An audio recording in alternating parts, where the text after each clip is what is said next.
Every time I go do anything, it reminds me, it comes back to me, the mistake I made on that day and the consequences that I had to suffer with for years afterwards. The day of the accident, it was the 19th of April. It never left my mind. I was rushing around trying to get artificial manure sowed.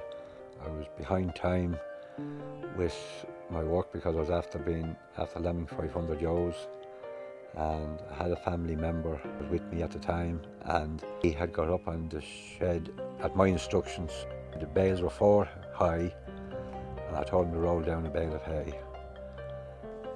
And I had come back into the shed with the tractor and spinner, and I was filling the spinner, and when I saw him coming with the bale of hay rolling along the top of the bales, I shouted at him to stop, that there was a ewe and 2 lambs in a pen underneath, but he did not hear me with the noise of the tractor. So as I stooped down to open the pen, to move the ewe and lamb out of the way, the bale of hay came down on top of me. And knowing that the ground was soft underneath, I think I would have been probably killed.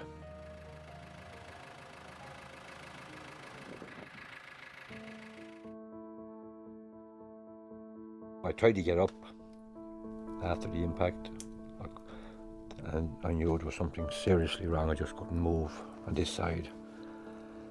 So I had to lie there until the ambulance arrived. I suffered so much. I had rib cage damage. The rib cage was burst all up each side, apart from the hip, and the muscles in the back of the neck was damaged. I was on crutches for 14 months. With the damage to the veins, the hip never knit. After 14 months, the doctors brought me back and gave me a bone graft. I spent 3 years of agony before I got the artificial hip. And I got 13 good years with that. I think about 2009, a dog ran into the back of my leg, and wherever jerk he gave it, he loosened the stem down in the bone, and I was crippled again. I went back to Blackrock Clinic, and Mr. Fenlon done a reconstruction job on it. And I had 20 years of doctors, operations, and in misery and agony all the time. I knew the family member was up on top of the bales, and if I'd have stopped to think to see was he coming with the bale or was he not, that accident would never have happened. I do think he felt very guilty, but it was not his fault, it was mine.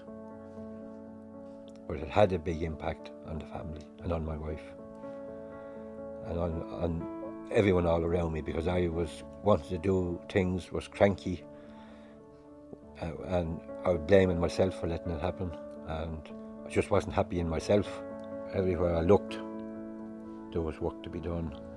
The children were still at school. Everything was expense outside because I had to pay contractors to do the work. But having said that, the neighbours were very good.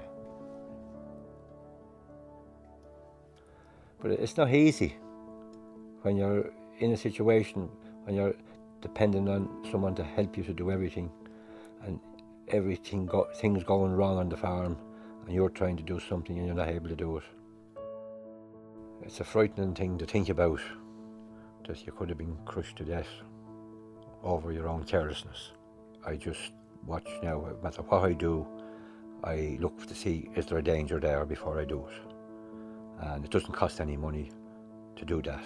Over not spending 30 seconds to stop and think, I had lost 20 years, probably the best years of my life. And I would say to anyone, don't go through that, because you don't have to go through it.